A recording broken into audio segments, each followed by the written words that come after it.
Assalamualaikum warahmatullahi wabarakatuh. Sebelumnya, perkenalkan kami dari kelompok 4 yang beranggotakan saya sendiri, ada Amar Ma'ruf dengan NPM 212010478, dan rekan saya. Saya Ayu Alvina Wijianti dengan NPM 21 20 10 40 71.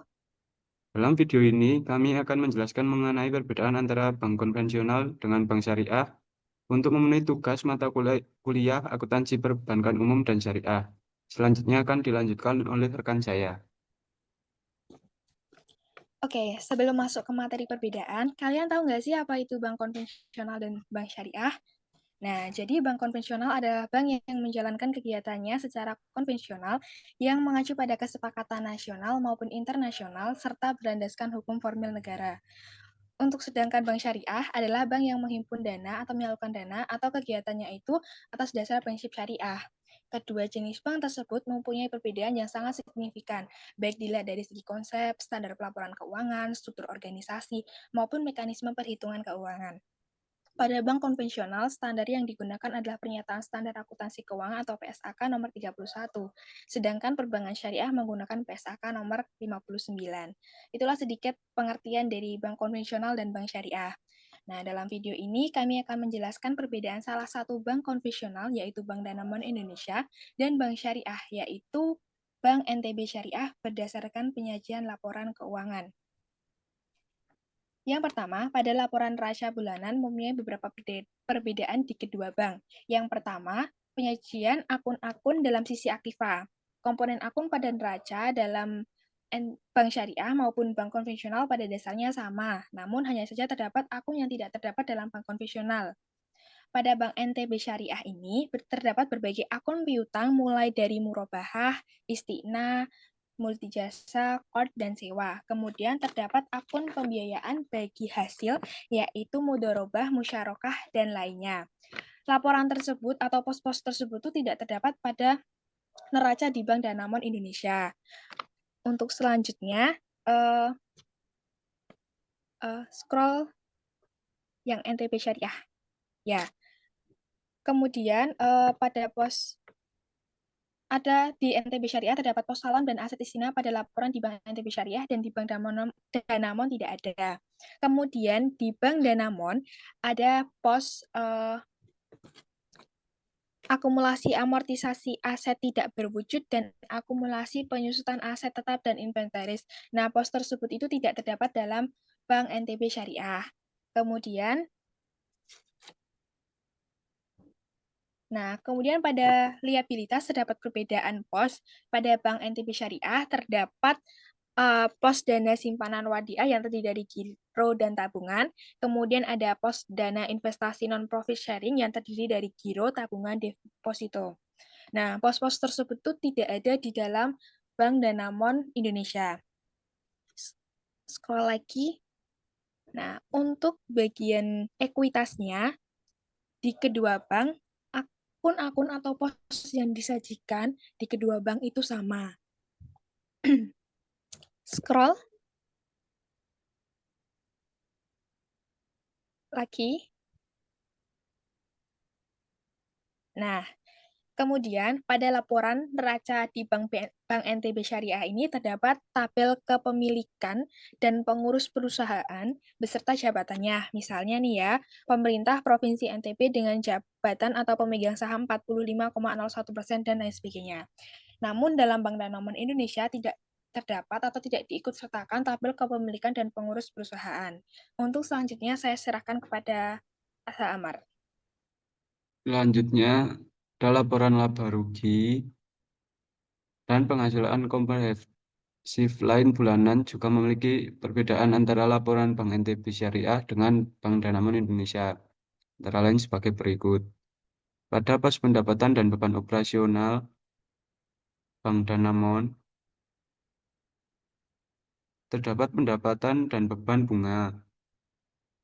Sedangkan pada Bank NTB Syariah, pada pos pendapatan dan beban operasionalnya tidak menggunakan beban bunga, namun dari pendapatan penyaluran dana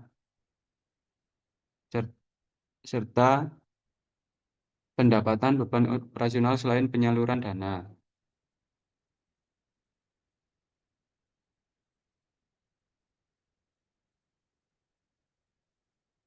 Selanjutnya perbedaan yang kedua dalam laporan laba rugi dan penghasilan komprehensif lainnya pada Bank NTB Syariah terdapat laporan mengenai kepemilikan perusahaan yang terbagi dalam kepemilikan saham beserta pengurus perusahaan, sedangkan pada Bank Danamon tidak dicantumkan.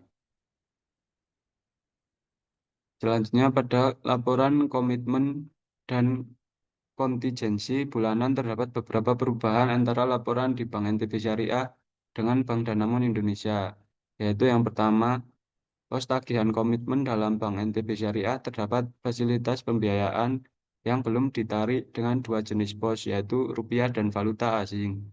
Selain itu, juga terdapat pos lainnya. Namun dalam laporan di Bank Danamon tidak terdapat jenis pos di fasilitas pinjaman yang belum ditarik dan pos lainnya. Yang kedua, ada pos kewajiban komitmen pada laporan Bank NTB Syariah terdapat dua jenis pos, yaitu rupiah dan valuta asing. Kemudian terdapat fasilitas pembiayaan kepada nasabah yang belum ditarik dari fasilitas pembiayaan kepada bank lain yang belum ditarik. Tetapi pada Bank Danamon Indonesia tidak ada pos rupiah dan valuta asing serta terdapat fasilitas kredit yang belum ditarik. Kemudian pada irrevocable atau LC yang masih berjalan pada Bank NTB Syariah terdapat LC luar negeri dan LC dalam negeri. Tetapi dalam laporan di Bank Danamon Indonesia tidak ada. Pada Bank NTB Syariah terdapat akun posisi penjualan spot dan forward yang masih berjalan, sedangkan di Bank Danamon terdapat posisi falas yang akan diserahkan untuk transaksi spot dan derivatif atau forward. Yang ketiga,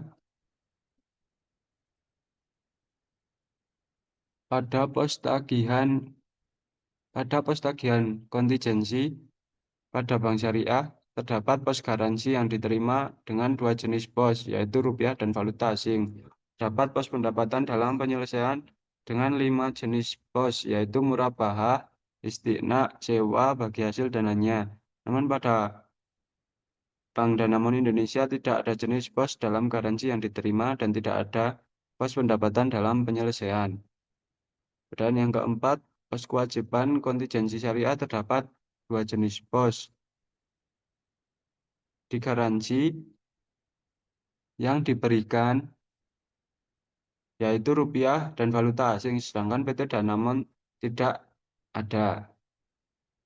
Yang kelima, perbedaan yang kelima, pada